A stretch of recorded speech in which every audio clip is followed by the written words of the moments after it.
Hi friends, good morning. ഇന്ന് രാവിലെ മുതൽ ഉച്ച വരെയുള്ള എൻ്റെ ഒരു ഡേ ഇൻ മൈ ലൈഫ് കാണാം. അപ്പോൾ രാവിലെ തന്നെ എഴുന്നേറ്റ് ഇതേ ചായയൊക്കെ കുടിച്ചു. കട്ടൻ ചായ ആണ് കേട്ടോ. അത് കഴിഞ്ഞിട്ട് ഞാൻ ഇന്ന് മസാല ദോശയാണ് ബ്രേക്ക്ഫാസ്റ്റിന് ഉണ്ടാക്കാമെന്ന് വിചാരിച്ചത്. അപ്പോൾ മസാല ദോശയ്ക്കുള്ള മസാലയാണ് ഇനി തയ്യാറാക്കുന്നത്. അത് പിന്നെ പെട്ടെന്ന് കഴിയുമല്ലോ. ഒരു 5 ഉരുളക്കിഴങ്ങ് 3 സവാള എടുത്തിട്ടാണ് ഞാൻ ഉണ്ടാക്കുന്നത്. സാധാരണ ഞാൻ ഉണ്ടാക്കാറുള്ളത് എങ്ങനെയാണെന്ന് വെച്ച് കഴിഞ്ഞാൽ കുക്കറിൽ സെപ്പറേറ്റ് ഉരുളക്കിഴങ്ങ് വേവിക്കും. എന്നിട്ട് കടുക് പൊട്ടിച്ചിട്ട് ഈ സവാള, ഇഞ്ചി, പച്ചമുളകൊക്കെ ഒന്ന് വഴറ്റിയിട്ട് അതിലേക്ക് ഉരുളക്കിഴങ്ങ് ഇട്ടിട്ട് അതൊന്ന് വറ്റിച്ചെടുക്കും.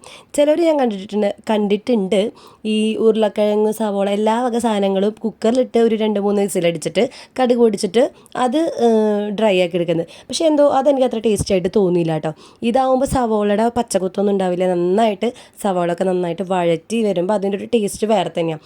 അപ്പോൾ ഈ മസാല തയ്യാറായി കഴിഞ്ഞാൽ എനിക്ക് അടുത്ത പണിയുള്ളത് ചട്നി തയ്യാറാക്കാനാണ്. സാമ്പാർ ഞാൻ ഇന്നില്ല കേട്ടോ. സാമ്പാർ സാധാരണ ഉണ്ടാവാറുണ്ട്, ഇന്നില്ല സാമ്പാർ. അപ്പോൾ ഞാൻ ചട്നി ഉണ്ടാക്കി, ചട്നിയിൽ ഒതുക്കി.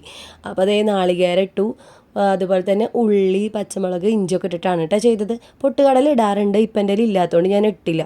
അപ്പോൾ വേഗം മസാല ദോശയ്ക്കുള്ള ദോശ ഉണ്ടാക്കുകയാണ്. ഓൾറെഡി മാവ് അരച്ചത് ഞാൻ ഫ്രിഡ്ജിൽ വെച്ചിട്ടുണ്ടായിരുന്നു കേട്ടോ. അപ്പോൾ എളുപ്പമായി എനിക്ക് ദോശ ഉണ്ടാക്കാനായിട്ട്. എന്താ വെച്ച് കഴിഞ്ഞാൽ ഞാൻ മുന്നേ തന്നെ ദോശയ്ക്കുള്ള മാവൊക്കെ അരയ്ക്കുമ്പോൾ സെപ്പറേറ്റ് ഒരു ബോക്സിലെടുത്തിട്ട് ഫ്രിഡ്ജിലെടുത്ത് വയ്ക്കും. അതാകുമ്പോൾ നമുക്ക് 2-3 ദിവസം കഴിഞ്ഞാലും അത് ഉപയോഗിക്കാൻ പറ്റും. അപ്പോൾ ദോശയൊക്കെ ഉണ്ടാക്കി കഴിഞ്ഞാൽ ഇത് എന്താ ഒന്നുമില്ല, കഴിക്കുക, അത്രേ ഉള്ളൂ. ദോശ കഴിച്ച് കഴിഞ്ഞാൽ പിന്നെ അടുത്ത കുറേ പണികളുണ്ട് കേട്ടോ.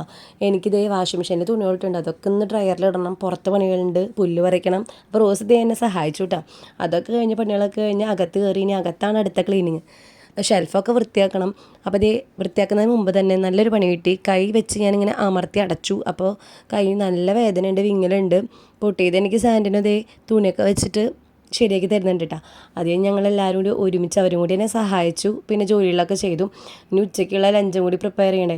അപ്പോൾ ചോറ് ഓൾറെഡി വെച്ചിട്ടുണ്ട്, ഇനി കറികൾ വെക്കാൻ വേണ്ടോ. ചേട്ടനാണെങ്കിൽ എനിക്കൊന്ന് ഹെൽപ്പ് ചെയ്ത് തന്നു. പയറാണെന്ന് വെക്കുന്നത്. അപ്പോൾ ആ പയർ എനിക്ക് ഒന്ന് അരിഞ്ഞു തന്നു കേട്ടോ. അപ്പോൾ പിന്നെ പണി എളുപ്പമായല്ലോ. പിന്നെ വെളുത്തുള്ളിയും ചുവന്നുള്ളിയും ഞാനൊന്ന് നന്നാക്കി തരാൻ പറഞ്ഞു. എനിക്ക് കൈ വെച്ചിട്ട് ഇങ്ങനെ അമർത്താൻ പറ്റുന്നുണ്ടായിരുന്നില്ല. അപ്പോൾ അതും കൂടി എനിക്ക് നന്നാക്കി തന്നു കേട്ടോ. അപ്പോൾ പിന്നെ ഈ പയറിൽ ഒതുക്കണ്ട, ഒരു മാന്തളം കൂടി വറക്കാം. അപ്പോൾ കുശാലായി എന്ന് പറഞ്ഞു. എന്നാൽ പിന്നെ ആയിക്കോട്ടെ. അപ്പോൾ വേഗം മാന്തളമൊക്കെ കഴുകി വെള്ളത്തിലിട്ട് മഞ്ഞപ്പൊടിയും ഉപ്പൊക്കെ ഇട്ടിട്ട് വേഗം അത് തന്നെ വറക്കാൻ വെച്ചു. ഓൾറെഡി ഇന്ന് പുറത്തെ പണികൾ കാരണം ഈ ലഞ്ച് കഴിക്കാൻ ഞങ്ങൾ കുറച്ച് ലേറ്റ് ആയിട്ടാണ്. എന്നാലും കുഴപ്പമില്ല, മാന്തളം കൊണ്ട് വറുത്ത് കഴിഞ്ഞാൽ സുഖമായില്ലോ. വേറെ ചാറുകറിയും കാര്യങ്ങളൊന്നും ഇല്ല കേട്ടോ. നമ്മൾക്ക് അങ്ങനെ നിർബന്ധങ്ങളൊന്നും ഇല്ല കേട്ടോ ആർക്കായാലും. നമ്മളിപ്പോൾ ഒരു ഉപ്പേരിയാണെങ്കിലും ഈ പറഞ്ഞ പോലെ അപ്പോൾ സൈഡായിട്ട് മാന്തളമല്ല സാധാരണ വേറെ മുട്ട പൊരിക്കുക ചെയ്യാറ്. മുട്ട ഇവിടെ മിക്കവാറും ചേട്ടൻ വരുന്ന ദിവസങ്ങളിൽ നിർബന്ധമാണ് കേട്ടോ. അപ്പോൾ മുട്ട പൊരിക്കാറുണ്ട്. ഇന്നിപ്പോൾ മാന്തളമായി, അപ്പോൾ നല്ല ടേസ്റ്റ് ഉണ്ടായിരുന്നു കേട്ടോ. ഞാൻ വെളുത്തുള്ളിയും ചുവന്നുള്ളിയും വേപ്പിലയും കൂടിയിട്ട് നന്നായിട്ടൊന്ന് വഴറ്റി ഒന്ന് മൂപ്പിച്ചതിന് ശേഷം അതിലേക്ക് മുളക് പൊടിയും മഞ്ഞൾപ്പൊടി ഇട്ടിട്ട് ഈ പയർ ഒടിച്ചത് അതിലേക്ക് ഇട്ടിട്ട് ഒന്ന് ഇളക്കി അങ്ങനെ വേവിച്ചെടുക്കുക. ഇളക്കി മൂടി വയ്ക്കും, തുറക്കും, വേവിക്കും. അങ്ങനെ ഒരുപാട് നേരം മൂടി വെച്ചാൽ ഈർപ്പം മൊത്തം ഇറങ്ങും. ഒന്ന് മൂടി വെച്ചിട്ട് ഒന്ന് വേവായി കഴിഞ്ഞാൽ പിന്നെ തുറന്ന് വെച്ച് വേവിക്കണം. വെളിച്ചെണ്ണ ഒഴിച്ചിട്ട് നന്നായി ഇളക്കി കൊടുത്തു കഴിഞ്ഞാൽ നമുക്കത് പെട്ടെന്ന് വെന്തും കിട്ടും.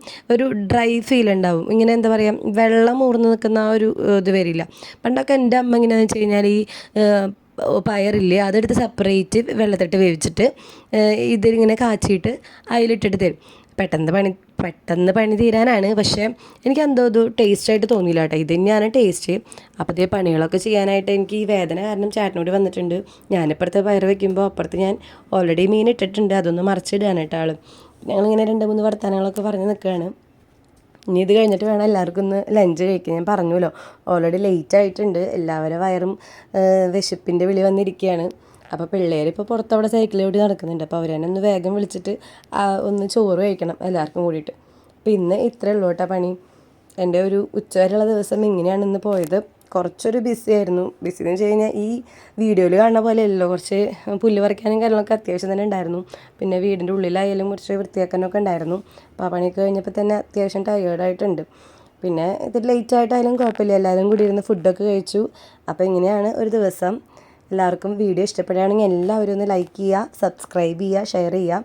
പിന്നെ കുറേ പേരൊക്കെ വാച്ച് ചെയ്യുന്നുണ്ട്, പക്ഷേ സബ്സ്ക്രൈബ് ചെയ്യാൻ മറന്നു കൊണ്ട് തോന്നുന്നു. അപ്പോൾ എല്ലാവരും ഒന്ന് സബ്സ്ക്രൈബ് ചെയ്തിട്ട് വാച്ച് ചെയ്തോളണേ.